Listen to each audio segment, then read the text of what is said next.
को छोड़ें, नशे को छोड़ें, बुरी आदतों को छोड़ें और जनाबे वाला बेहयाइयों को छोड़ें, सच्चे मुसलमान बने, अच्छे मुसलमान बने। मौजूदा दौर के दिन रात बदल सकते हैं, मुल्क के फिक्र नजरियात बदल सकते हैं, तुम बदल जाओ तो हालात बदल सकते हैं। सुभान अल्लाह, सुभान अल्लाह। तो जो ये इशारा करें वो हमें करना, अपनी तरफ से कुछ नहीं करना। अभी देखो आपने देख लिया होगा शहजाद अली साहब के पूरे मकान को जो तकरीबन मेरे ख्याल से 10-12 करोड़ रुपए की लागत से, तो ऐसे हालात को सामने रखते हुए जो ये हमें गाइड करें, जिस तरीके से हमें ये कानूनी एतबार से हमें मशवरा दें, हमें उसी एतबार से चलना कि नहीं चलना। तो ये मैंने इनसे कहा है कि आप हमारे लिए, सबके लिए और अपने लिए भी हमारे नबी की अजमत के हवाले से पार्लियामेंट में आवाज़ उठाएं। और हमें उम्मीद है कि इंशाअल्लाह आवाज़ उठाएंगे। जोर से बोलो इंशाअल्लाह आवाज़, इंशाअल्लाह इंशाअल्लाह इंशाअल्लाह। तशरीफ लाएं माशाअल्लाह। नारे तकबीर, नारे रिसालत, नारे हैदरी, नारे गौसियत, मसलके आला हजरत हजरत अल्लामा मुफ्ती हम्माद रज़ा साहिब क़िबला, खतीब हिंदुस्तान हजरत अल्लामा मुफ्ती हम्माद रज़ा साहिब क़िबला, खतीब हिंदुस्तान माशाअल्लाह। अल्लामा मुफ्ती अभी हमारे अजीज फारूक रज़ा साहब के भी कलामों ने बस इमरान भाई अजीज उतना ही रखो कि दिल बहल जाए, इतना भी ना चाहो किसी का दम निकल जाए। चमन रहेगा, फूल खिलेंगे, जिंदगी रही तो फिर मिलेंगे। और फिर माशाल्लाह काफ़ी दिनों के बाद आज हमारे मुफ्ती साहब का खिताब होना है माशाल्लाह। और बस आप बैठ जाइए, सारे लोग बैठ जाइए, तशरीफ रखें। बस मैं आखिरी बात और उसके बाद फिर मैं अपनी तकरीर ख़त्म कर रहा हूँ। मैं आपको बता दूँ कि माशाल्लाह अपने संबल में ट्रेन के हवाले से भी आवाज़ उठाई है और मुझे बताया कि सिर्फ मैंने आवाज़ नहीं उठाई है बल्कि जो रेलवे मंत्री हैं उनसे मुलाकात भी की है, करूंगा भी। जब तक मेरे अंदर हिम्मत है, हौसला है, जान है, मैं कोशिश करता रहूंगा कि संबल में एजुकेशन के हवाले से भी, स्वास्थ्य के हवाले से भी, और ये रेल वाला काम अगर हो गया तो कम से कम हम जैसे लोगों को तो बड़ा आराम हो जाएगा। कारी साहब, सफ़र करने वाले हम जैसे लोगों को बड़ा आराम हो जाएगा। और मुझे उम्मीद है माशाल्लाह अल्लाह ने सियासी गट्स भी दिए हैं। जी जी, यानी ऐसा नहीं है कि सिर्फ आप ये सोच रहे हो कि पार्टी की तरफ से जो टाइम मिला, नहीं, अपनी सलाहियतों से भी माशाल्लाह, पार्टी की तरफ से तो है ही जो है, लेकिन अपनी सलाहियतों से भी वक्त लिया। और अल्हम्दुलिल्लाह एक काम के लिए मैं और कह दूं आज, और ये मैं ज़ियाउर रहमान बर्क साहब से भी कह रहा हूँ, बाकी सियासी हजरात से भी कह रहा हूँ, वो ये है कि रोडवेज जो है सिर्फ मुरादाबाद के लिए है भाई। ये रोडवेज चंदोसी के लिए भी होना चाहिए, बहजोई के लिए भी होना चाहिए और अमरोहा के लिए भी होना चाहिए। चूँकि हमारे प्रोग्राम खाली मुरादाबाद में तो होते नहीं है, सब जगह ही होते हैं, तो सब जगह के लिए होना चाहिए। इंशाअल्लाह ये काम भी होगा। अल्लाह ताला इनकी उम्र में, इल्म में खूब बरकत अता फरमाए और हमारे हज़रत मुफ्ती हम्माद साहब, मौला ताला उम्र में खूब बरकतें अता फरमाए। और हमारे कारी यूसुफ रज़ा साहब इंशाअल्लाह चमन रहेगा। नहीं अब्बास भाई, अब देखो अब बहुत हो गया, इन्हें भी सुनना है। और मैं तो ये चाहूँगा कि चाहे 5 मिनट की गुफ्तगू हो, मगर हमारे मोहतरम सांसद ज़ियाउर रहमान बर्क साहब की भी होना चाहिए। वो भी अपने दादा जान के रंग में कुछ अशार सुना दें। मैंने वो पढ़ा था ना, अभी क्या है, एक एक बूंद को तरसेगा मैं खाना जो हिले ज़र्फ के हाथों में पे। हजरात, ये बार बार लोग आके ऐलान के लिए बोल रहे हैं, कुछ लोग स्टेज के पीछे खड़े हैं, कुछ गलियों में टहल रहे हैं। मेरे भाई, जितने लोग गांव में टहल रहे हैं वो जलसागाह में आके बैठ जाएं। कई लोगों ने मुझसे कह दिया, ऐलान कर दें, कुछ लोग स्टेज के पीछे हैं, कुछ दाएं बाएं गलियों में हैं, उनको चाहिए वहां से हटें और जलसागाह में तशरीफ ले आए। उनकी निस्बत का ताज रखते हैं, बोलिए जरा जोर से बोलिए, पूरा मजमा बोले या हुसैन। उनकी निस्बत का ताज रखते हैं, हर मरज का इलाज रखते हैं। उनकी निस्बत का ताज रखते हैं, हर मरज का इलाज रखते हैं। खौफ क्या हो हमें यजीदों से, खौफ क्या हो हमें यजीदों से, हम हुसैनी मिजाज रखते। सुभान अल्लाह, बेशक हक। करबला की जो सबसे बड़ी बात है वो ये है कि जालिम कितनी ही तादाद में हो, तादाद मत देखो, हक देखो। बेशक तादाद तो उधर ज्यादा थी, भाई 72 का क्या मुकाबला 22,000 से, क्या मुकाबला। करबला की जंग ने यह सिखाया कि क्वांटिटी मत देखो, क्वालिटी देखो। वाह वाह वाह वाह, सुभान। तादाद उधर है और हकीकत के जज्बात इधर हैं, आपकी निगाहों के सामने है। यहां पर आपकी तवज्जो इस तरफ मबजूल कराना चाहता हूं। वाह वाह। अरे माइक की आवाज तो आपको आ रही है ना? हाँ, लाइट गई है, कोई बात नहीं है, लाइट भी आ जाएगी है? आप लोग मत चले जाना अंधेरे का फायदा उठाकर। चलिए झूम के बोलिए या हुसैन। या हुसैन, जरा हाथों को बुलंद करके बोल दें या हुसैन। या हुसैन। माशाल्लाह। मेरे इमाम ने मैदाने करबला में जब खुतबा दिया तो आपके खुतबे का एक एक लफ्ज बड़ा तारीखी और बड़ा कीमती था, बेशक। कयामत तक रहेगा। उसमें कारी साहब खास तौर पे इमाम आली मकाम ने ये जुमले भी कहे कि भाई मैं खुद तो आया नहीं हूं, आप लोगों ने खुतूत लिखकर मुझे बुलाया है। बेशक। अब तवज्जो करें जरा, खुतूत लिखने वाले कौन थे, किन्होंने बुलाया? यहां पर बाज लोग ये कहते हैं कि मदीने से सहाबा साथ क्यों नहीं गए, उन्होंने क्यों रोका? उनकी अपनी राय थी, उनका अपना मशवरा था कि कूफा के लोग धोखेबाज हैं, दगा दे देंगे। वो उन्होंने रुखसत पे अमल किया और हमारे इमाम हुसैन ने अजीमत पे अमल किया। बेशक बेशक, सुभान। उनकी राय थी कि वो धोखा देंगे। अच्छा, हुआ भी ऐसा ही। जिन्होंने बुलाया था वो या तो घरों में जाके छिप गए या फिर यजीदी फौज में शामिल हो गए। तो जिस तरह यजीद मुजरिम है, यजीदी फौज के कारिंदे मुजरिम हैं बेशक, उसी तरह खुतूत लिखकर बुलाने वाले और धोखा देने वाले भी तो मुजरिम हुए कि नहीं? बेशक बेशक। यहां बुलाया हमें जलालपुर वालों ने और साथ ना दें तो क्या कहा जाएगा? भाई यही धोखेबाज कहा जाएगा। जो साथ देंगे तो वफादार कहा जाएगा। एक साहब को मैं सुन रहा था, चूंकि नेट का जमाना है आजकल, ये समझ लो जैसे मैं क्या जुमला बोलूं, छोड़ो रहने दो। अब सबके पास एक जरिया आ गया है सोशल मीडिया का, तो अब जरूरत थोड़ी है सनद की या है किसी चीज की जरूरत नहीं है। अब तो बस वो है ना कि क्या क्या शेर कारी साहब, वो आज जाहिल भी हैं आलिम का लिबादा ओढ़े, ऐसे मुल्लाओं से ईमान बचाए रखना। ईमान बचाए, बेशक। तो उन्होंने खुतूत लिखे, खुतूत लिखने के बाद बुलाया और साथ नहीं दिया। तो वो एक साहब कह रहे थे वो साथ क्या देते, हालात ही इतने खराब थे, वहां कोई जान को खतरे में थोड़ी डालते। मैंने कहा हजरत हुर ने अपनी जान को खतरे में डाल के दुनिया भी कामयाब कर ली और आखिरत भी कामयाब। वाह वाह वाह वाह, सुभान अल्लाह, सुभान। हजरत हुर तो उसी साइड में थे। अरे थे कि नहीं थे बोलो? मगर उन्होंने फैसला लिया कि नहीं लिया? तो ऐसे इनको लेना चाहिए था जिन्होंने खुतूत लिख करके बुलाया था। इनमें के तारीख तबरी के मुताबिक 13 अफराद बड़े बड़े मनसबों पे जाके फाइज हो गए यजीदी फौज में। और मेरे इमाम ने ना, और ये कौन लोग थे मुझे नाम लेने की जरूरत नहीं है। देखो 2 तरह के लोग पाए जाते हैं दुनिया में, तीसरी तरह के हम और आप हैं जो हक वाले हैं, अहले सुन्नत व जमात। एक वो हैं जो यजीद को बचाते हैं, हमने कहा तुम भी मुजरिम हो। एक वो हैं जो कूफा के शियों को बचाते हैं जिन्होंने खत लिखा, हमने कहा मुजरिम तुम भी हो, इसलिए कि बुलाना और धोखा देना वो भी मुजरिम, और जिन्होंने कत्ल का इरादा किया करने आए वो भी मुजरिम, दोनों मुजरिम। और हम दोनों को गलत मानते हैं। हम अगर सही मानते हैं तो हुसैन इब्ने अली को और आपका साथ देने वालों को मानते हैं। सुभान अल्लाह, माशाअल्लाह। मेरे इमाम ने नाम ले ले करके कहा, ए हिजार इब्ने अबजर, नाम लिया आपने। ए शबस बिन रिबई, आपने नाम लिया। ए यजीद बिन हारिस, आपने जनाबे वाला नाम लिया।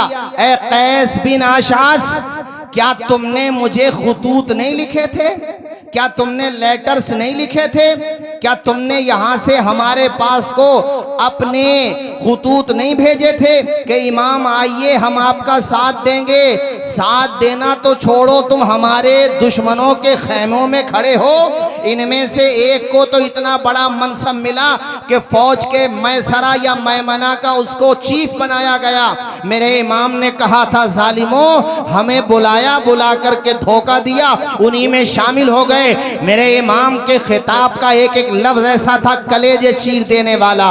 ये शेरे खुदा का बेटा था, फसाहत और बलागत इनके नाखून के पोरों से टपकती है। अरे वो तो शेरे खुदा का डायरेक्ट बेटा है। अरे जो कई वास्तों से बेटे हुए, जो हसनी सैयद भी हैं, हुसैनी सैयद भी हैं, एक तरफ से उनका सिलसिला इमाम हसन तक जाता है और दूसरी तरफ से उनका सिलसिला इमाम हुसैन तक जाता है। नाम है अब्दुल कादिर जिलानी, लक़ब है गौसे आजम। खुदा ने ऐसी फसाहत और बलागत से नवाजा था, जब खिताब फरमाते थे तो सिर्फ जमीन वाले खिताब नहीं सुनते थे, आसमान के फरिश्ते भी उनका खिताब सुना करते थे। सिर्फ इंसान खिताब नहीं सुनते थे, जिन्नात भी खिताब सुनते थे। कई पुश्तों के बाद जब उनकी नस्ल में पैदा होने वाले अब्दुल कादिर जिलानी की फसाहत और बलागत का ये आलम है, तो इमाम हुसैन की फसाहत का आलम क्या होगा, उनके खिताब का आलम क्या होगा, उनके खुतबे का आलम क्या होगा।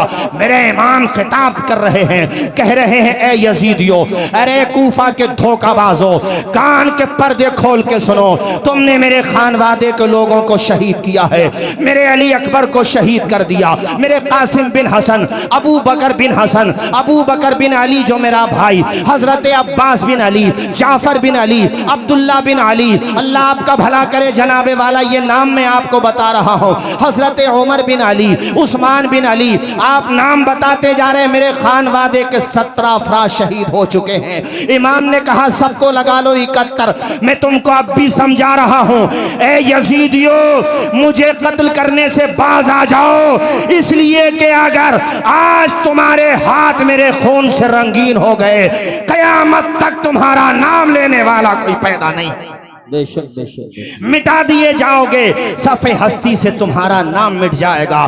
तुम्हारे पास दौलत बेशक हो सकती है, मगर 4 आदमियों में बात करने के काबिल नहीं रहोगे। इमाम खिताब फरमा रहे हैं, क्या मैं तुम्हारे नबी का नवासा नहीं हूँ? क्या तुम मुझे पहचानते नहीं हो? रुए जमीन पर आज की तारीख में कौन है जो मुझसे ज्यादा बड़ा मर्तबा रखता हो?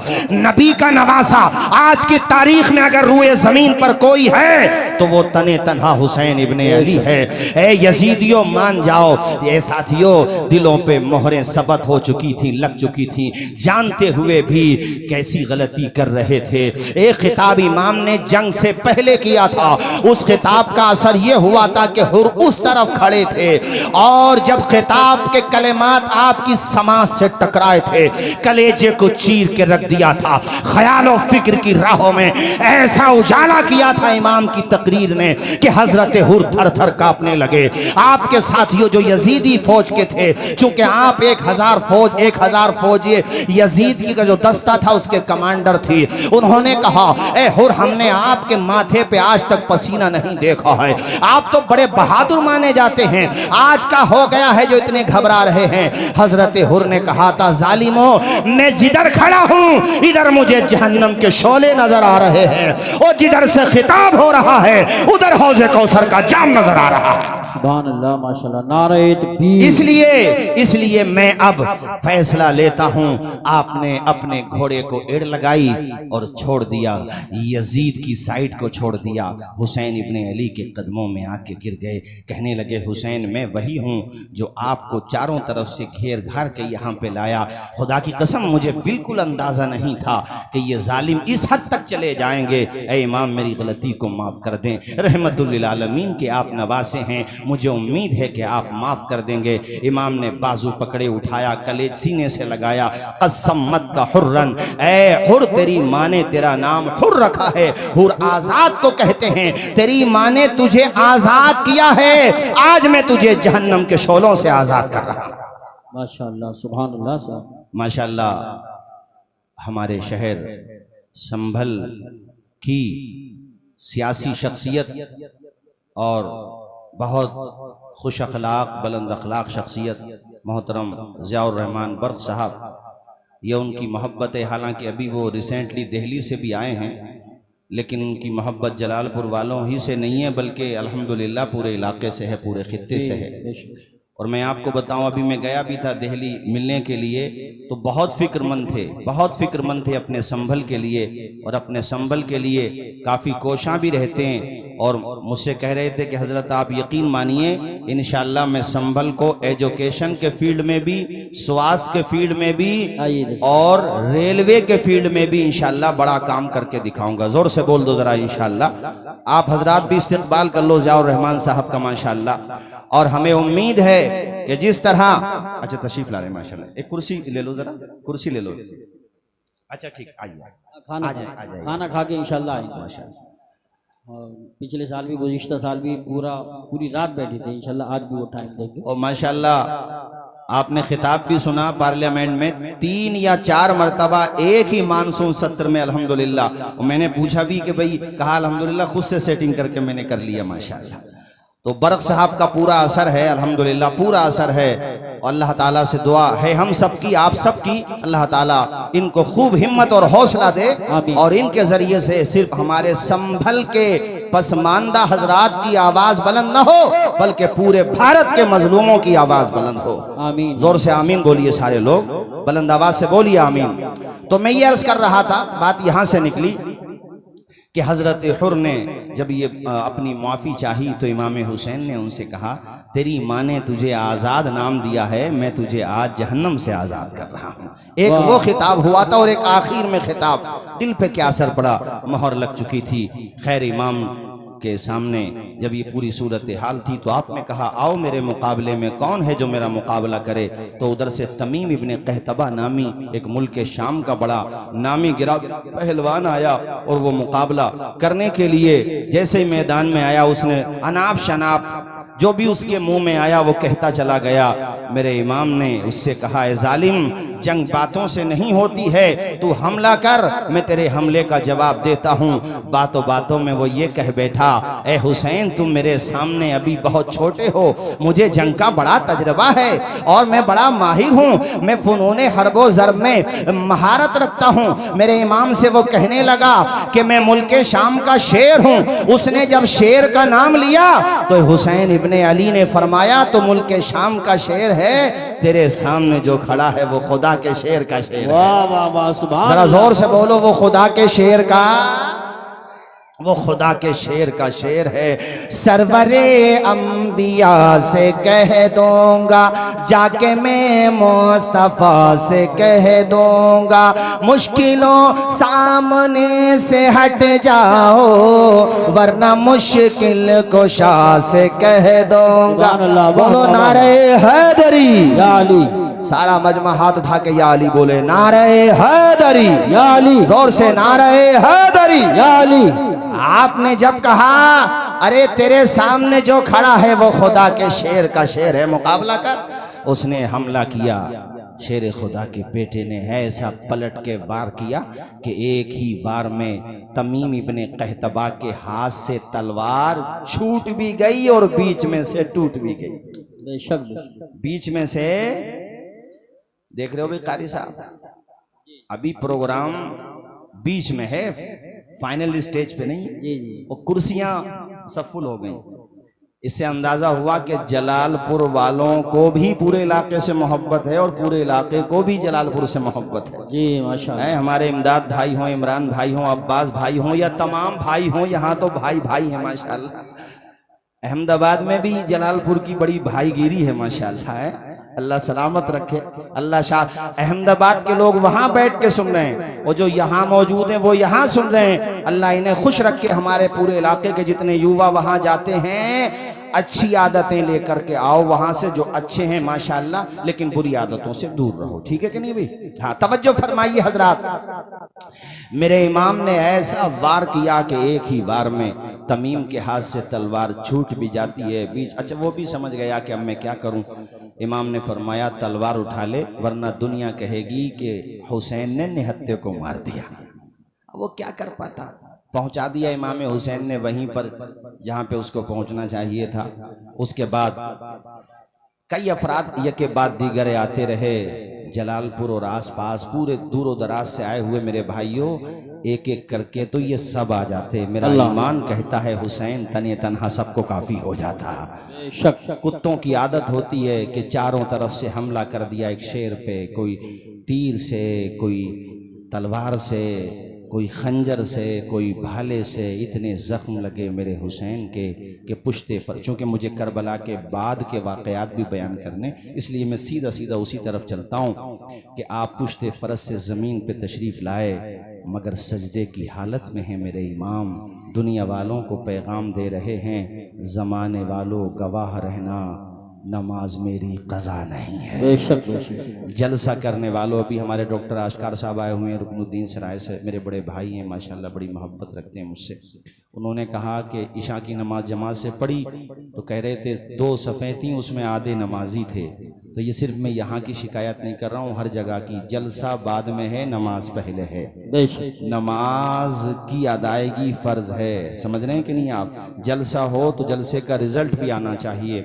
और मैं ये बात ख़वातीन से भी कहूँगा कि ये भी 5 वक्ता नमाज पाबंदी से पढ़ा करें और आप लोग भी 5 वक्ता नमाज पाबंदी से पढ़ा करें। हुसैन इब्ने अली को तो देखो, दुनिया से जा रहे हैं, सजदे तो सबने किए, तेरा अलग अंदाज है, तूने वो सजदा किया जिस पर नबी को नाज सुभान है। अल्लाह, सुभान। ऐसा किया हुसैन ने सजदा नमाज में, सजदा नमाज में। ऐसा किया हुसैन ने सजदा नमाज में, जैसे झुका हो सब्र का काबा नमाज में, काबा नमाज में। अल्लाह अल्लाह, पूरा बदन लहू, जनाबे वाला पूरे बदन से लहू रहा है, मगर फातिमा का बेटा आखिरी सजदा करके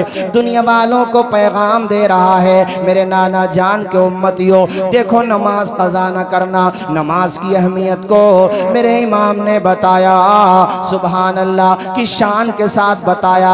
आप अंदाज़ा तो लगाएं, न मस्जिद में न बैतुल्लाह की दीवारों के साए में नमाज इश्क अदा होती है, तलवारों के साए में। इस्लाम के अलम को उठा या हुसैन ने, बातिल के आगे सर न झुकाया हुसैन ने। क्या चीज है नमाज बता या हुसैन ने, सजदे में अपने सर को कटाया हुसैन ने। ये दश्ते, बड़े सारे लोग मेरे साथ, ये दश्ते करबला से अब भी आती है सदा, हय्या अला सलाती। जरा सारे लोग पढ़े हय्या अला सला, हय्या अला सलाती, हय्या अला सला। दी हजरत बिलाल ने काबे से जब सदा, माशाल्लाह ये हमारे रावा बुजुर्ग से अल्लाह खुश रखे। वैसे जलसों का माहौल पूरे इलाके को रावा बुजुर्ग नहीं दिया है भाई, ये बात तो मानना पड़ेगी। रावा बुजुर्ग अपन सुखा, अल्लाह शाद व आबाद रखे, सबको खुश रखे। हजरात, इमाम की शहादत के बाद भी यजीदियों के मजालिम की तारीख कम नहीं हुई है, बल्कि उनकी नाशों पे, उनके मुबारक जिस्मों पे घोड़े दौड़ाए गए हैं और उनके सरों को नेज़ों पे उठा लिया गया है। इमाम के सरे अक़दस से कुरान की तिलावत की आवाज भी सुनी गई है। ये फर्जी बात नहीं है जो बता रहा हूं, मैं हवाला रखता हूं। कुरान मजीद की तिलावत की आवाज आई है कटे हुए सर से। मेरे इमाम ने बता दिया कि कुरान कल भी मेरे साथ था, कुरान आज भी मेरे साथ। सुभान अल्लाह, बेशक। कटे हुए सर से तिलावत की आवाज आई और खौली नामी बदबख्त इमाम के सर को अपने घोड़े की गर्दन से बांध कर ले गया। माज़अल्लाह, जोर से बोलिए माज़अल्लाह। घर पे लेके पहुंचा और घर पे ले जाके उसने इमाम के सर को एक जगह बेअदबी के साथ इसी तरीके से माज़अल्लाह फेंक दिया। माज़अल्लाह, बहुत भारी जुमला था मगर बयान करना पड़ा। उसकी बीवी मुहिब्ब अहले बैत थी, वो फातिमा जहरा से मोहब्बत करने वाली थी, वो कनीज़े फातिमा जहरा थी, वो कनीज़े सैयदा ज़ैनब थी। उसकी निगाह पड़ी सरे इमाम पर, उसने अभी चेहरा नहीं देखा है चूंकि ढक दिया था उस जालिम ने। उसने पूछा है मेरे शौहर ये किसका कटा हुआ सर लाया है? कहने लगा पहले मुझे खाना लगाओ। उसने कहा नहीं नहीं, पहले मुझे बता कि ये तू सर किसका लाया है। ज्यादा बीवी ने इसरार किया तो खौली ने जैसे ही नाम लिया उस औरत के तन बदन में आग लग गई। उसने कहा बदबख्त है जालिम, अगर तू मेरा शौहर न होता तो तेरी गर्दन को मैं आज तेरे तन से जुदा कर देती। तुझे पता है इनका मकाम क्या है? अरे ये वो है जिनके लिए नबी ने अपने सजदे को तवील कर दिया था। ए बदबख्त, तू इनके सर को लाया है और वो भी इस बेदर्दी के साथ यहाँ पर फेंक रहा है। अब मैं तेरे खाने का ख्याल नहीं करूंगी, अब तू अपना काम देख। वो बदबख्त अपना काम में लग गया, खाना वाना खाने लगा। ये सीधा गई इमाम आली मकाम के सरे अक़दस को एक साफ कपड़े में लिया और आपकी जुल्फों पे जो गर्दो गुबार लग गया था रास्ते में, और जंग करते हुए उसने अपने दुपट्टे साफ सुथरे कपड़े से दुपट्टे से उसको साफ किया, फिर आपके माथे को साफ किया, आपके पूरे चेहरे को। उस औरत का बयान है खुदा की कसम, लोगों के वो सर जो तन से जुदा होते हैं उन सरों में और चेहरों में वो रौनक नहीं होती है जो नबी के नवासे के कटे हुए चेहरे के अंदर रौनक। बेशक नारे तकबीर, नारे रिसालत, नारे हैदरी, नारे गौसियत, मसलके आला हज़रत। औरत कहती है मैंने इमाम के सरे अक़दस को एक तश्त में रखा और उसके बाद मैंने बड़ी इज्जत के साथ अपने घर पर जो सबसे अच्छी जगह थी वहां पे रखा। मेरा शौहर बदबख्त खौली जाकर के तो सो गया, अपनी कमीन गाह में जाकर के सो गया, मगर मैं पूरी रात इमाम आली मकाम के चेहरे की ज़ियारत करती रही। मुअर्रिखीन ने लिखा है और जनाबे वाला वो औरत कहती है मैंने शबे तैजूर के सन्नाटों में देखा, पूरी दुनिया में अंधेरा हुआ था मगर सरे इमाम आली मकाम तक आसमान से नूर ही नूर बरस रहा था। सुभान अल्लाह, सुभान अल्लाह, माशाअल्लाह। और क्यों ना बरसे, हमारे इमाम ने यूं ही तो नहीं कहा है। क्या कहा है इमाम ने? तेरी नस्ले पाक में है बच्चा बच्चा। जरा जोर से बोलें।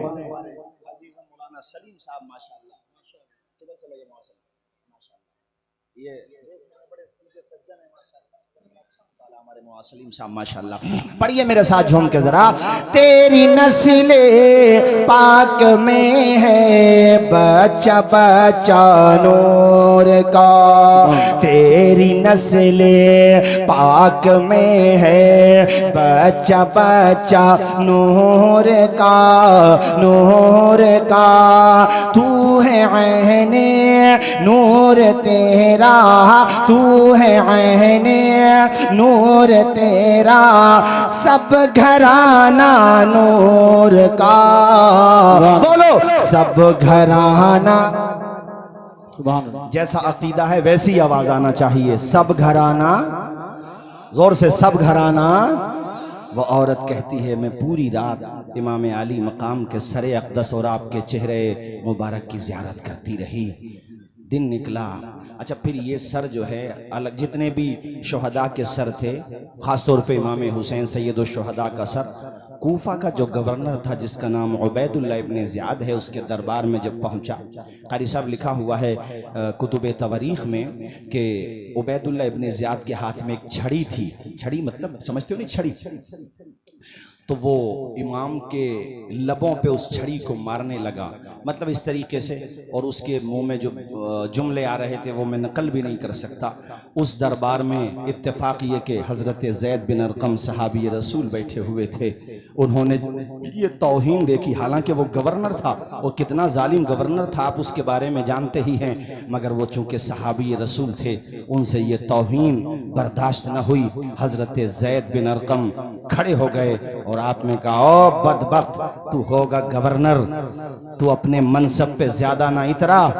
जानता है ये किसका सर है?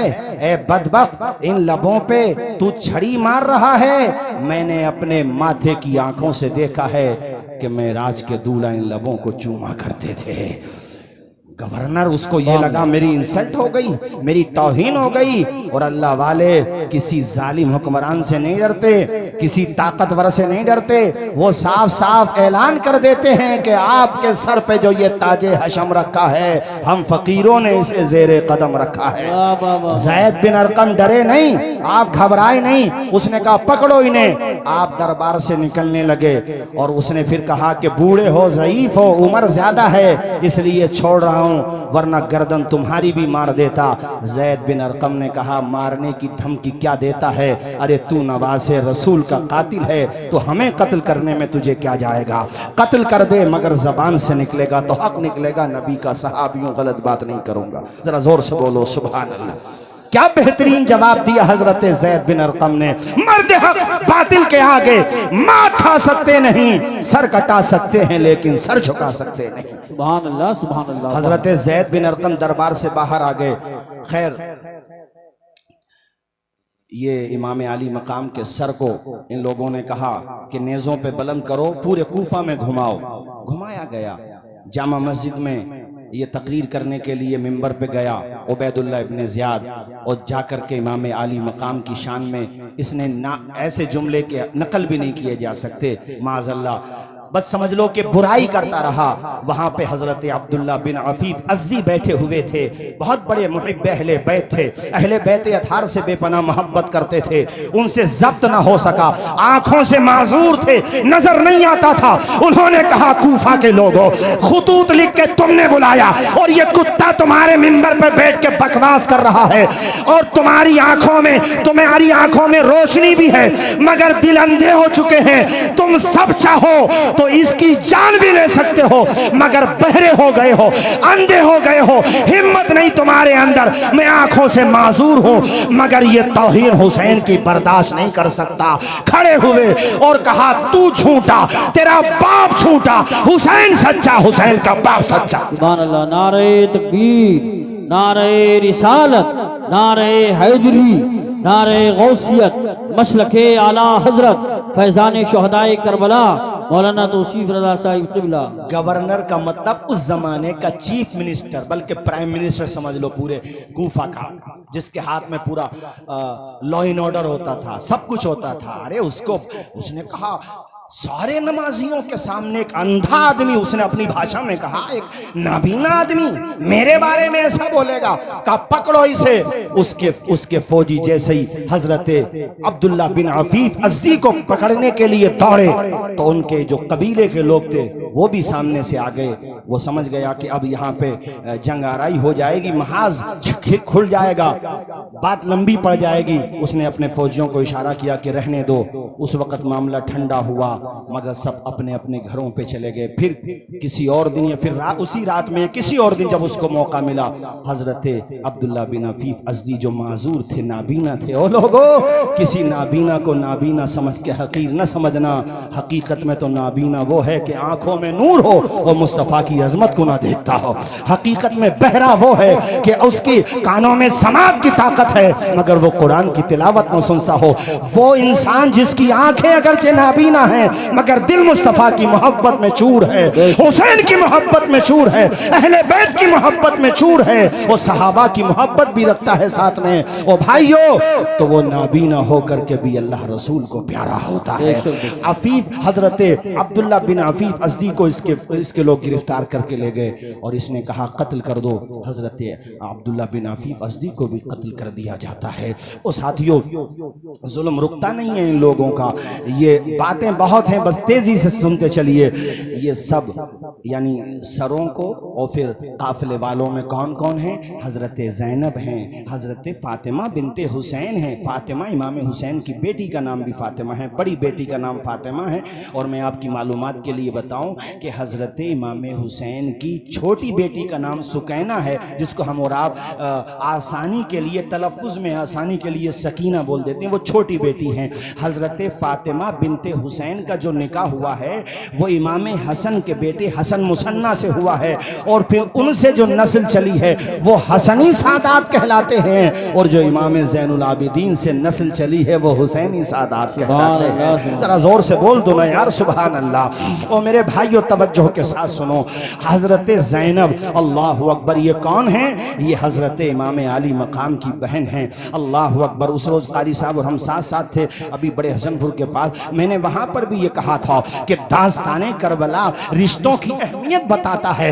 भाई भाई में कैसी मोहब्बत होना चाहिए। अब्बास अलमबरदार से पूछो, अबू बकर बिन अली से पूछो, हज़रत उस्मान बिन अली से पूछो, ये बाप शरीक भाई हैं, माँ शरीक और बाप शरीक भाई। हज़रत इमाम हसन थे जो शहादत सिर्री के दर्जे पे फाइज हो चुके थे। ये जो करबला में 7 या 8 भाई शहीद हुए हैं, ये सब बाप शरीक भाई हैं, यानी माएँ दूसरी हैं, बाप हज़रत मौला अली शेर खुदा हैं। सौतेले भाइयों में मोहब्बत कम होती है, मगर यहाँ आलम यह है, मोहब्बत का आलम यह है कि सारे के सारे भाई इमाम हुसैन के नाम पे अपनी जानों का नजराना पेश करने आ गए हैं। उनकी माओ ने तरबियत दी है उन्हें कि हुसैन तुम्हारे भाई बाद में हैं, तुम्हारे सरदार पहले हैं, तुम्हारे आका पहले हैं। भाई भाई के रिश्ते को कैसे निभाया जाता है, करबला की दास्तान पढ़ो। शौहर और बीवी के रिश्ते को कैसे निभाया जाता है, करबला की दास्तान पढ़ो। सुभान अल्लाह, सुभान अल्लाह। तेजी के साथ कारी साहब, शहर बानो यज़्दगर्द की बेटी हैं, बादशाह की बेटी हैं, और हज़रत उमर फारूक आज़म के दौर में वो आई थी, और उस वक़्त हज़रत उमर फारूक आज़म ने कहा था ये शहज़ादी है, तो ने कहा भी इसका शहज़ादे ही से होगा। कितने नादान हैं वो लोग जो मोहब्बत अहले बैत का झूठा दावा करें और हज़रत उमर के बारे में बकवास करें, हज़रत अबू बकर उस्मान के बारे में बकवास करें। उन्हें तो इतनी मोहब्बत है कि हज़रत शहर बानों के लिए रिश्तों की लाइन लगी हुई है, मगर हज़रत उमर ने कहा नहीं नहीं ये शहजादी है, तो ने कहा इसका शहजादे ही से होगा। सबने कहा हुजूर किससे होगा? कि आपके बेटे से होगा। कहा नहीं, अली के बेटे हुसैन से होगा। जरा जोर से बोलो ना यार सुभान अल्लाह, और मचल के बोलो जोर से सुभान अल्लाह। वो शहर बानो बादशाह की बेटी, और देखो मैदान करबला में वफा की कैसी तारीख रकम कर रही हैं। अल्लाह अकबर। बहन का रिश्ता भाई से कैसा होता है, ज़ैनब से पूछो, और भाई का रिश्ता बहन से कैसा होता है, हुसैन इब्ने अली से पूछो। अल्लाह अकबर। दरबार में जब यजीद के, ये मैं बहुत तेज़ी से दिमश्क और फिर उसके बाद चूँकि मदीना शरीफ वापसी, और फिर बाद में इन यजीदियों का अंजाम क्या हुआ, कैसे चुन चुन के मारे गए, और आज तक यजीद ये सर न उठा सकी। आज कोई यजीद से मोहब्बत करने वाला भी हो तो वो अपनी निजी महफिलों में यजीद का दिफा कर सकता है, उसके अंदर ये हिम्मत नहीं कि खुल के मैदान में आ जाए, और कोई खुल के मैदान में आ भी जाएगा तो जलील होके जाएगा, वो रुसवा होके जाएगा। जब यजीद के बेटे मुआविया ने अपने बाप की खिलाफत को ठोकर मार दी तो औरों का हाल क्या होगा। ऐ लोगों तवज्जो फरमाइए, यजीद के बेटे का नाम भी मुआविया था। तवज्जो फरमाइए हजरात, मैं ये अर्ज कर रहा था आप लोगों से कि दरबार में जब पहुंचे यजीद के दरबार में, तो वहां पर सैयदा ज़ैनब ने जो खिताब किया है, आपने फरमाया था ए यजीद, मेरे भाई को कत्ल करने के बाद ये ना समझना कि मेरे भाई हुसैन का जिक्र ख़त्म हो जाएगा, मेरे ख़ानदान का जिक्र ख़त्म हो जाएगा। याद रखना तेरा नाम चंद दिनों तक बाकी रहेगा, मेरे भाई का नाम क़यामत तक बाकी रहेगा।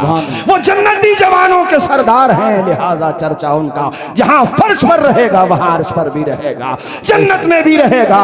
ऐ जालिम कान के पर्दे खोल के सुन, ऐसा खिताब किया था हजरत ज़ैनब ने पर्दे की ओर से कि नाना के नवासे ने मुसल्ला नहीं छोड़ा, सर तन से जुदा हो गया, सजदा नहीं छोड़ा, दरबार में बोली भी तो लहजे में अली के, ज़ैनब ने किसी हाल में पर्दा नहीं। सुभान अल्लाह, सुभान अल्लाह, माशाअल्लाह। ऐसा नायाब खिताब किया था हजरत सैयदा ज़ैनब ने। हजरात, नौमान इब्ने बशीर, ये जो कूफा के गवर्नर थे पहले, जिनको माजूल कर दिया था यजीद ने, जिनकी जगह उबैदुल्लाह इब्ने ज़ियाद को बिठाया था, नौमान इब्ने बशीर को बुलाया गया। फिर नौमान इब्ने बशीर के साथ इस खानवादे को मदीना शरीफ भेजा गया, और मदीना शरीफ जब ये खानवादा पहुंचा है, अल्लाह अकबर कबीरा। उस मंजर को ना पढ़ा जा सकता है कमा हक़्क़हू, ना सुना और सुनाया जा सकता है। बस इतना समझ लीजिए कि क़यामत सुग़रा एक वो थी जो करबला में बपा हुई। करबला के बाद भी जो पूरे रास्ते में, और अब जब मदीना शरीफ ये काफिला पहुंचा है, अहले मदीना सरहद पे आ गए थे मदीना शरीफ की, और सबकी निगाहें तलाश करती थी नवासे रसूल को।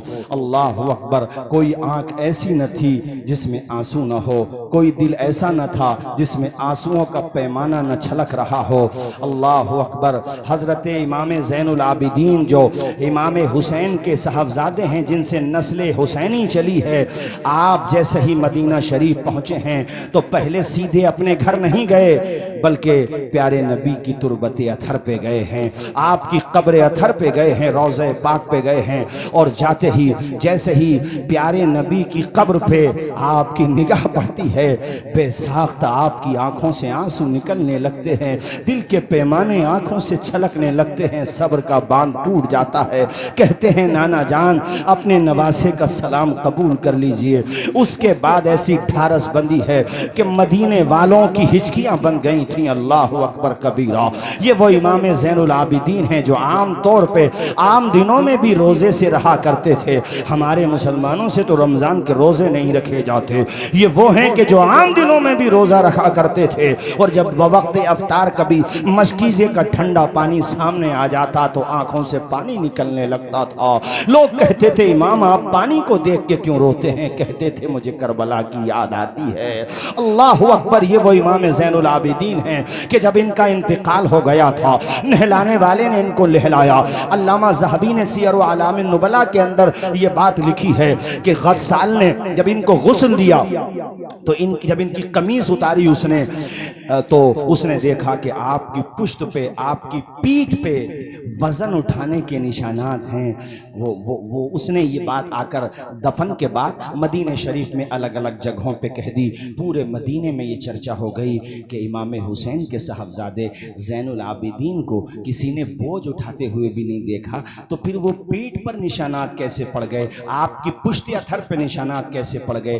चर्चा ज़्यादा हुई तो आपके खादिम में खास ने कहा मदीने वालों, मुझसे मेरे इमाम ने मना किया था, राज था, मगर तुम न जाने क्या क्या समझने लगो, इसलिए अब बताना भी ज़रूरी है। ए मदीने वालों, जानते हो हुसैन इब्ने अली के शहजादे हज़रत इमाम ज़ैनुल आबिदीन सैयद सज्जाद हमारे आला हज़रत इनके वसीले से दुआ मांगते हुए कहते हैं सैयद सज्जाद के सदक़े में साजिद रख हमें, इल्म हक़ दे बाक़रे इल्म खुदा के वास्ते, जो सजदा करने वालों का सरदार है वो ज़ैनुल आबिदीन। अल्लाह अकबर। जिसने नस्ल हुसैनी चली है जिससे, वो इमाम ज़ैनुल आबिदीन जो सब्र की चट्टान बन के जिंदा रहा। चट्टान तो फिर भी चट्टान होती है, ये वो है कि चट्टान से भी ज्यादा मजबूत रहा। वो इमाम ज़ैनुल आबिदीन जो तहज्जुद गुजार, वो इमाम ज़ैनुल आबिदीन जो नवाफिल अदा करने वाला, गरीबों में सदका व खैरात करने वाला। कहा मदीने वालों, तुम ये जानना चाहते हो कि ज़ैनुल आबिदीन की पेशानी पे निशानात कैसे पड़े? ए मदीने वालों, जब तुम बाद नमाज इशा अपनी अपनी ख्वाबगाहों में जाके आराम फरमा हो जाते थे, सो जाते थे, तो उस वक़्त फातिमा का पोता, शेरे खुदा का पोता, इमाम हुसैन का शहजादा हज़रत इमाम ज़ैनुल आबिदीन मस्जिद से बाहर आते। आप पूरी रात इबादत करते थे, कुछ आराम कर लेते होंगे, बस बाकी पूरी रात इबादत में गुजरती थी। कहते हैं उसके बाद वो राशन किट तैयार करते थे। राशन किट समझते हो? खाने का पैकेट, यानी गल्ला, जौ का आटा, कनस्तर तेल का, ये सब तैयार करते। और जब तैयार करके इकट्ठा हो जाते, मैं कहता हुजूर मेरी पुश्त पे रख दें। इमाम ज़ैनुल आबिदीन कहते क़यामत के दिन हर बंदा अपना बोझ खुद ही उठाएगा। अल्लाह ने मेरे बाजुओं में ताकत दी है, तुम बस यहीं पे रहो, मैं खुद अपने कंधे पे उठा के ले जाऊंगा। कहते कि फिर उन घरों पे जाते जिन घरों में यतीम बच्चे रह रहे होते थे, उन यतीमों के सर पे किसी का हाथ नहीं होता था। ऐसी बेवा औरतें होती थीं जिन बेवाओं के सर से उनके शौहरों का साया उठ चुका होता था, उनके दरवाजे पे रख के आते, फिर आते और फिर वो लकड़ियों यानी लकड़ियों को एक जगह कर लेते थे, उन लकड़ियों के बोझ को अपने कंधे पे, ईंधन के बोझ को ले जाते। अल्लाह अकबर। मदीने के वो लोग सुबह को जब नमाज फजर के लिए उठते, उनकी आंखें मसरत से नम हो जाती, दुआएं निकलती, अल्लाह इस बंदे को तू आबाद रख जो बंदा हमें बताता भी नहीं है और हमारी जरूरत पूरी करके चला जाता है। इस खूबसूरती से आप मदद करते थे। कहा मदीने वालों, वो जो पीठ पे पुष्ट पे निशानात थे वो उसी इमदाद के निशानात थे जो रात के अंधेरे में इमाम किया करता था। ऐ मेरे दीनी भाइयों, ये तरीका अपनाओ हुसैनियत का, इस तरीके से लोगों की मदद किया करो। कारी साहब, मुझे आपके पढ़े हुए अशार याद आ रहे हैं। हुस्न अखलाक की अनमोल निशानी दे दो, गम के ठहरे हुए दरिया को रवानी दे दो। तुम हुसैनी हो तो एहसान के मशकीजे से कोई दुश्मन भी अगर मांगे तो पानी दे दो। रूह की प्यास को अखलाक का प्याला दे दो, अपनी किस्मत के अंधेरों को उजाला दे दो। अपने रूठे हुए मौला को मनाना हो अगर, अपने हिस्से का पड़ोसी को निवाला दे दो। ऐ लोगों, ये तरीका अपनाओ। अल्लाह अकबर। पूछा कि इमाम ज़ैनुल आबिदीन कितने लोगों की मदद करते थे मदीने शरीफ में? कहा मेरी मालूमात के मुताबिक 100 परिवार यानी 100 परिवार ऐसे थे। परिवार की बात कर रहा हूँ, अफराद कितने बैठेंगे हर परिवार में? अगर आप 5 अफराद भी जोड़ लें औसतन तो 500 अफराद बैठते हैं। फरमाया मेरी मालूमात के मुताबिक सिर्फ मदीने शरीफ में 100 परिवार ऐसे थे जिनके घर का चूल्हा जल रहा था तो इमाम ज़ैनुल आबिदीन की मदद से जल रहा था। जरा हाथ उठा के बोल दो यार एक मर्तबा या हुसैन। जोर पूरा मजमा बोले जोर से या हुसैन। ये इमाम ज़ैनुल आबिदीन, अल्लाह अकबर कबीरा। और साथियों सुनो, अभी यजीद का जुल्म जो है रुका नहीं है। इसने चूंकि जब ये वाकया हो गया था तो मदीने शरीफ में जिन लोगों ने बैत कर ली थी उनमें इतना गम और गुस्सा भर गया कि एक शख्स ने, देखो मेरी तरफ देखो, एक शख्स ने अपने पाँव की जूती पाँव से निकाली, हाथ से नहीं, इस तरीके से, और जूती बहुत दूर जाके गिरी। कहा हम यजीद की बैत को ऐसे निकाल के फेंकते हैं जैसे अपने पाँव की जूती निकाल के फेंक दी। और पूरे मदीने में बगावत हो गई यजीद के खिलाफ, सबने बैत तोड़ दी। इसने नवासे रसूल को शहीद कर दिया पूरे मदीने में। तो अब यजीद ने मुस्लिम इब्ने उक़बा नामी एक कमांडर एंड चीफ को अपने साथ, यानी इसने ऑर्डर दिया और कहा कि तुम जाओ और मदीने पे जाके चढ़ाई कर दो। तो उस मुस्लिम इब्ने उक़बा बदबख्त ने 7000 या फिर 4000 फौज के साथ मदीने शरीफ पे जाके हमला कर दिया। वो मदीना कि जिस मदीने में ऊंची आवाज से बोलना बगैर जरूरत के जायज नहीं है, उस मदीने में मस्जिद नबवी में इन जालिमों ने घोड़े बांधे, घोड़े माज़ अल्लाह, जहां पर जन्नतुल बकी है वहां पे घोड़े बांधे। अभी मैं सऊदी हुकूमत के हवाले से मैं देख रहा था कि वहां पे कोई उनका खास प्रोग्राम था, तो उस जमाने में सवारी के लिए घोड़े इस्तेमाल होते थे, आज गाड़ियां इस्तेमाल होती थी। तुमने जो किताबों में पढ़ा था आज माथे की आंखों से देख लिया।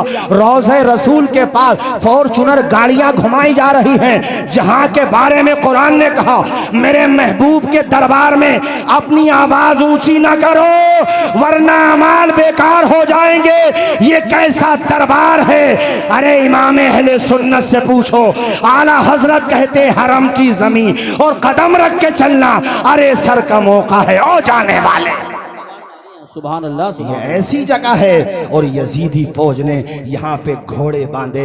वो लोगों 7000, तवज्जो से सुनिएगा, 7000 सहाबे ने, 7000 या 700, थोड़ा सा मुझे कंफ्यूजन हो रहा है यहाँ पे, चूंकि वीडियोस भी लगी बन रही हैं तो कोई बात गैर जिम्मेदाराना ना हो। बहरहाल इतना कह लीजिए कि बड़ी तादाद में सहाबे किराम को शहीद किया गया। अल्लाह अकबर कबीरा। मैं आपको क्या बताऊं, अल्फाज नहीं मेरे पास उस मंजर को बयान करने के लिए। एक अजीम ताबई है, नाम है उनका सईद इब्ने मुसय्यब। वो वहीं पे ऐसे ही पागलपन का, वो पागल नहीं थे मगर वो यजीदी फौज को वो ये चाहते थे कि मस्जिद नबवी में आज़ान तो होती रहे। इन जालिमों ने घोड़े बांध दिए हैं, आज़ान भी बंद हो गई है, 3 दिन हो गए हैं मस्जिद नबवी में जमात से नमाज नहीं हुई है, तो ऐसा ना हो कि नमाज ही ना हो। इसलिए वो पागल बन के वहाँ पे, यानी दिखावे के लिए, उनको भी यजीदियों ने गिरफ्तार कर कर लिया, मगर जब उन्होंने इस तरह की हरकतें की तो कहा ये तो पागल है, इसको छोड़ दो। अब यहाँ तो मैं मिशकात शरीफ की एक हदीस शरीफ सुनाता हूँ, जिसे हवाला न मिले वो मुझसे आकर के पूछ ले। वो कहते हैं कि जब कोई भी नमाज पढ़ने, चूंकि वहां पे हालात ऐसे बना दिए गए थे, 3 दिन तक कुछ भी नहीं हो रहा है, न आजान हो रही है न जमात हो रही है। कहते मैं अकेला नमाज पढ़ता था, अकेला आजान दे लिया करता था। कहते हैं मैंने अपने कानों से सुना रोज़े मुस्तफ़ा से आजान की आवाज आया करती थी।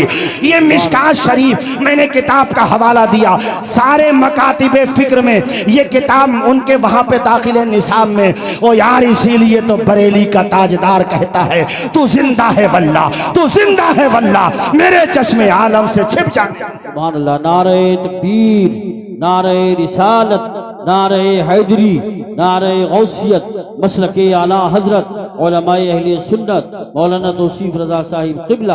कारी साहब तवज्जो के साथ सुनिए। अच्छा माशाल्लाह, मैंने ध्यान नहीं दिया माशाल्लाह, और उनकी मोहब्बत देखिए आप।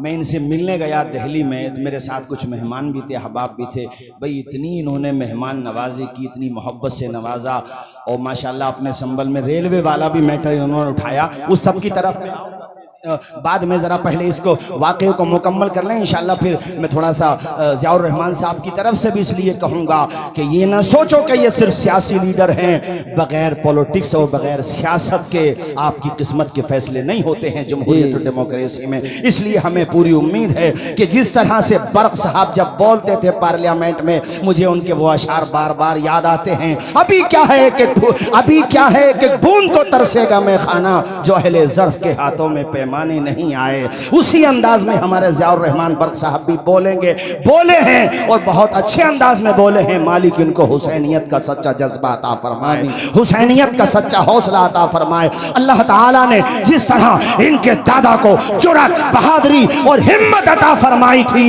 हमने वो रंग उनके पोते में भी देख लिया है माशाअल्लाह। और हमें उम्मीद है कि उसमें बरकत ही होती रहेगी, हौसला आता ही रहेगा। जालिम की उम्र बहुत कम होती है, जालिम वहाँ का हो या कहीं का भी हो, बस समझते रहिए मेरी बात को। सुनो, उक़बा इब्ने मुस्लिम ने एक बूढ़ी के नौजवान लड़के को पकड़ लिया, यानी ज़ईफ़ा औरत थी वो, नौजवान लड़के को पकड़ लिया। अब माँ होती है, देखो मेरी तरफ देखो, वो अपना आंचल फैला के मुस्लिम इब्ने उक़बा जो यजीद ने भेजा है मदीने पे हमला करने के लिए, ऐसे दामन फैला के कहती है, ए मुस्लिम इब्ने उक़बा मेरे बच्चे को माफ़ कर दे, मेरे बुढ़ापे का सहारा है, ज़िंदगी भर की कमाई है, पूरे घर का खर्चा इससे चलता है।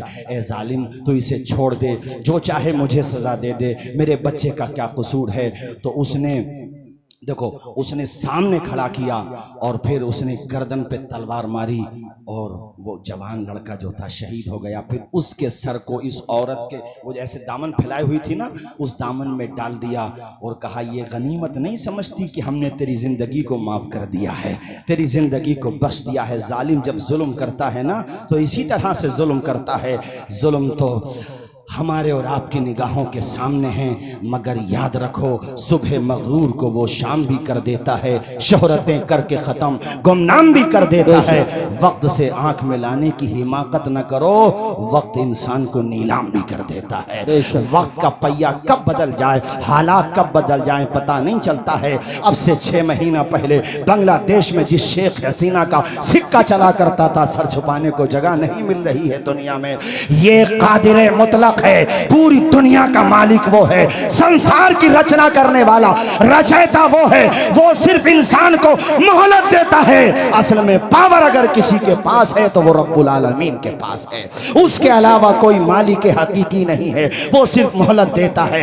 ऐ लोगों, उस औरत के दिल से जो हाय निकली, उसने कहा मुस्लिम इब्ने उक़बा मेरी हाय लगेगी, तू इस मिशन में नाकाम होगा। और सुन, मैं तेरे सामने कसम खाती हूँ कि मेरे रब ने अगर मुझे ताकत दी तो मैं तेरी लाश को जलाऊंगी, तेरी लाश में आग लगाऊंगी। एक दुखी माँ की निकले हुए ये जुमले थे। उसने कहा अरेस्ट करो। फौजियों ने कहा अरे यार ये तो देख वो औरत है, उसका बच्चा तूने कत्ल कर दिया, इग्नोर कर, जाने दे इस औरत को। वो औरत डरी नहीं। ये औरत भी जब बहादुरी पे आ जाए ना तो मेरे साथियों फिर कहानियाँ पढ़ो तुम सहाबियात की, दास्तानें पढ़ो सहाबियात की। ये औरत जब बहादुरी दिखाती है तो ऐसी बहादुर माओ की कोख से सलाहुद्दीन अय्यूबी जन्म लेते हैं। ऐसी बहादुर माओ की कोख से अल्लामा किफायत अली काफी, अल्लामा फजल हक खैराबादी जन्म लेते हैं।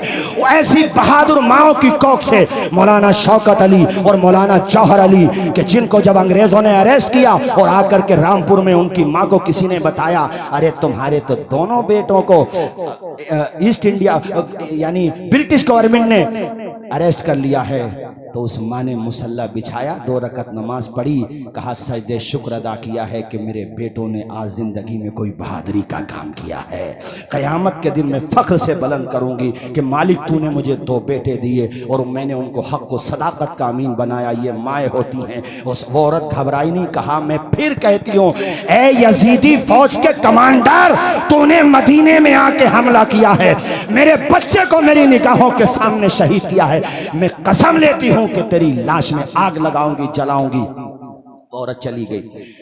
ये मदीने को ताराज करके, मदीने में हमला करके मक्का शरीफ की तरफ जा रहे थे। रास्ते में खुदा का अजाब आया और मुस्लिम इब्ने उकबा पे फालिज गिर गया। फालिज समझते हो? फालिज। और ऐसा भयंकर फालिज कि रास्ते ही में डेथ हो गई इसकी और इसको वहीं पे दफना दिया गया। मदीने शरीफ और मक्का शरीफ के बीच में रास्ते में कहीं पे इसकी डेथ हुई, वहीं पे इसको दफना दिया गया। इसके बाद इब्ने नुमैर नामी एक शख्स फौज का कमांडर बना। खैर वो फौज तो मक्का शरीफ चली गई। इस औरत को किसी ने जाके बता दिया कि ए औरत, तेरी दुआ कबूल हो गई, तूने उसके बारे में जो रब से कहा था। मैं कहता हूँ ए जालिमों, तुम जो बददुआएं ले रहे हो, मजलूमों गरीबों के मकानात को तोड़ के, किसी का दिल दुखा के, याद रखो दुनिया की अदालत में फैसला हो न हो, मगर एक अदालत जो सबसे बड़ी अदालत है, वहां इंसाफ जरूर मिलेगा। जरा जोर से बोलो ना यार, सुभान अल्लाह बोलो। बेशक जरूर इंसाफ मिलेगा। हमें रब की जो सबसे बड़ी अदालत है, वहां पे इंसाफ जरूर मिलेगा, यकीन रखो। मैंने एक वीडियो देखा था अभी, शायद आप लोगों ने भी देखा होगा।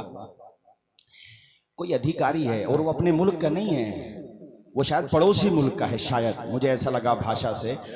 तो एक औरत के शौहर का इंतकाल हुआ, वो गवर्नमेंट जॉब में ही था उसका शौहर भी।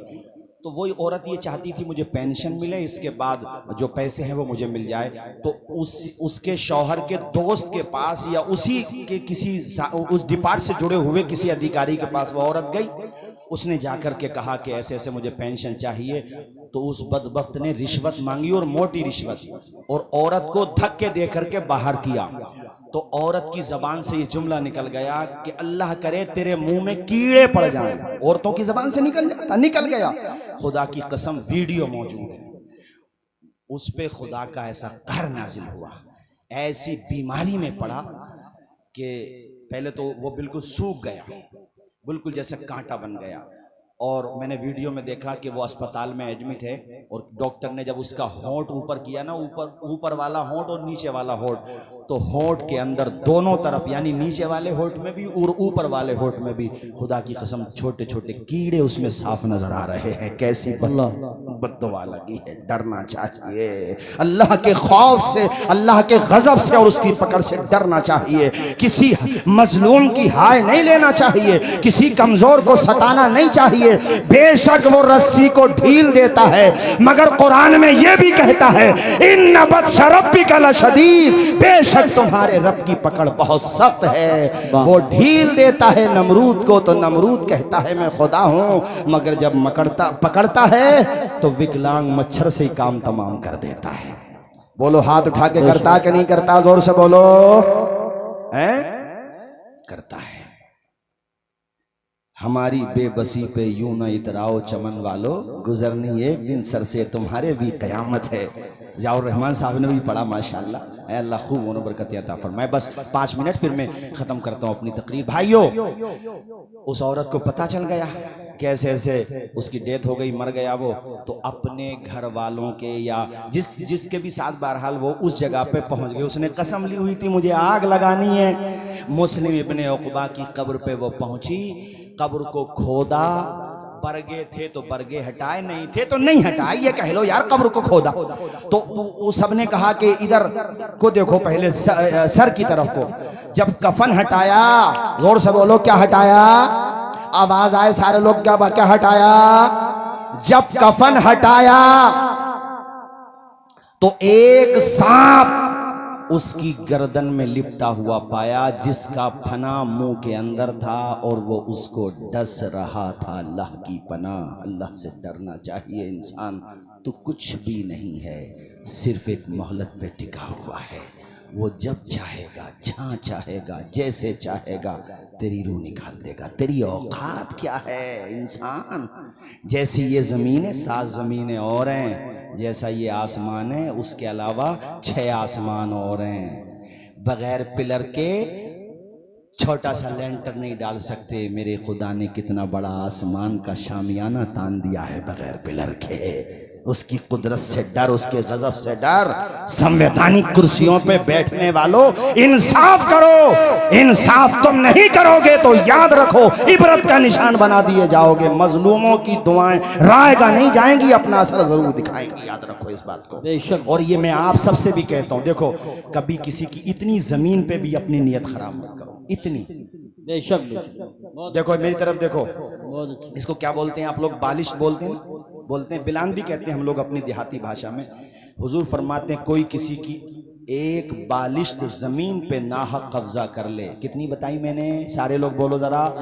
एक बालिश्त जमीन पर नाहक कब्जा कर ले, अल्लाह के पैगंबर फरमाते हैं क़यामत के दिन उसकी गर्दन में 7 जमीनों को तोक बना के डाल दिया जाएगा।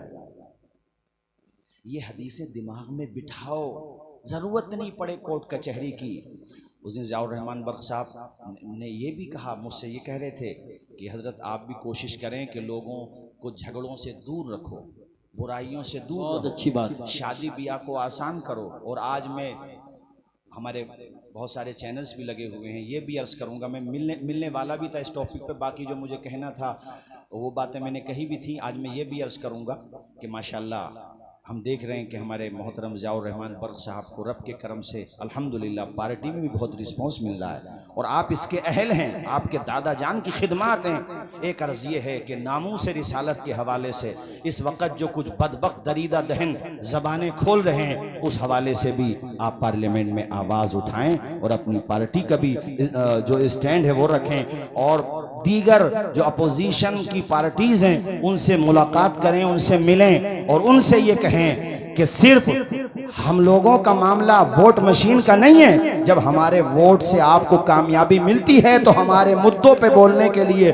सिर्फ ज़ियाउर रहमान साहब ना हो, बल्कि दूसरी कम्युनिटी के नेता हजरात भी हमारी आवाज़ उठाएं। जोर से हाथ उठा के आप ज़रा इनकी हिम्मत भी बढ़ाएं, हौसला भी बढ़ाएं और आप इनसे कहें कि हमारा ये मुतालबा है कि हम नबी की शान में तौहीन करने वालों को बर्दाश्त नहीं कर सकते और उनके खिलाफ एक बिल पास किया जाए और पार्लियामेंट में ये आवाज़ उठाई जाए कि हमारे पैगंबर की शान में बार बार तौहीन करने वाले तौहीन कर रहे हैं। अच्छा, यहाँ पे मैं पब्लिक से भी एक बात कहूँगा। देखो, हमसे भी बहुत लोग कह रहे थे संभल में, कभी रोड पे क्यों नहीं आते, एहतजाज क्यों नहीं करते? तो सुनो, जब तक हमें हमारे सांसद जी या हमारे शहर मुफ्ती या हमारे मरकज़ी मदरसे से या दीगर मदारिस से या हमारे शहर इमाम जब तक कोई गाइड न दें, महज जज्बात की रो में बाहर निकलना बेवकूफ़ी के अलावा कुछ नहीं है। ऐसा कोई काम करो जिससे पता चले कि आपको तो कुछ नहीं मिला, उल्टा आपका नुकसान हो गया।